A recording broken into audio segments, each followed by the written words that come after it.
Bon, ben alors, donc bienvenue au Castellet pour l'essai du Pingouin 2. Donc, pingouin motorisé avec des 22,06 à la place des 20 qui sont 20,04 d'origine. Donc, le démarrage, là, hop, dès le départ, petit test de vitesse. Donc là, il y a le vent arrière, enfin non, sur le côté, et 160, 165 presque même. Hop, donc voilà, mode accro. Donc en fait, il va quand même 50 km/h plus vite que entre 40 et 50 km/h de plus qu'un pingouin normal, quoi. Ouais, donc là, il est accro. De toute façon, il est vachement plus maniable. Là, je passe pareil, 160 en mode accro, facile, quoi. Bon, un peu en piqué, quoi, quand même. Mais de toute façon, à plat, il ira quand même assez vite. Ouais, on voit, tac, c'est intéressant au niveau accro. Ouais, alors là, c'est la première fois que j'arrive à faire ça. Je crois parce qu'en fait, j'ai pas touché au PID. Justement, j'ai pas mis les valeurs qui préconisaient. J'ai mis les valeurs d'origine en fait. Et donc du coup, il peut rester sur le dos.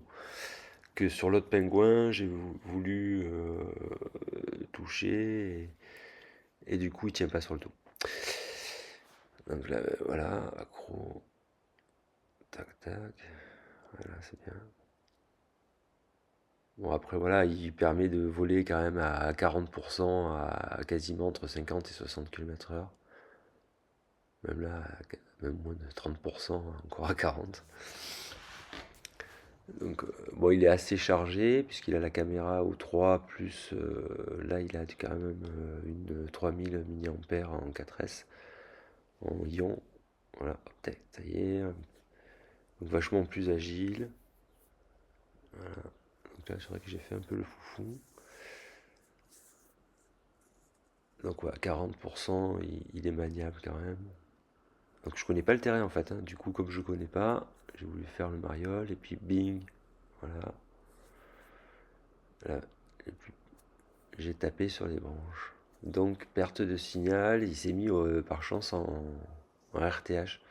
Donc il monte de suite en altitude et se remet en RTH et on voit bien qu'il a perdu son. Il avait perdu le signal, s'est plus en mode quoi. Et en fait ça va durer quelques secondes, genre, je sais pas ce qui s'est passé. Donc là du coup dans la collision, j'avais cru perdre un bout de l'avion, c'est-à-dire le cache du moteur. En fait, il est resté dans l'arbre. Et donc j'ai beau le chercher sur la piste, en fait, il était dans l'arbre. C'est en regardant les images que j'ai compris où j'avais perdu le cache du moteur. Bleu, là, le petit truc bleu. Voilà. Donc du coup, après, bah, je reteste hein, quand même pour rester sur un échec. Et bon, là, j'ai eu de la chance, hein, parce que finalement, et j'ai eu une perte de signal et un retour RTH. Alors je sais même pas ce qui se serait passé. Heureusement j'étais en fin de batterie et du coup il aurait tourné. J'aurais pas dû attendre longtemps avant qu'il se pose. Enfin qu'il se pose ou qu'il se crache. Parce qu'il avait plus trop de jus. Et puis voilà, donc un petit atterrissage et merci d'avoir regardé.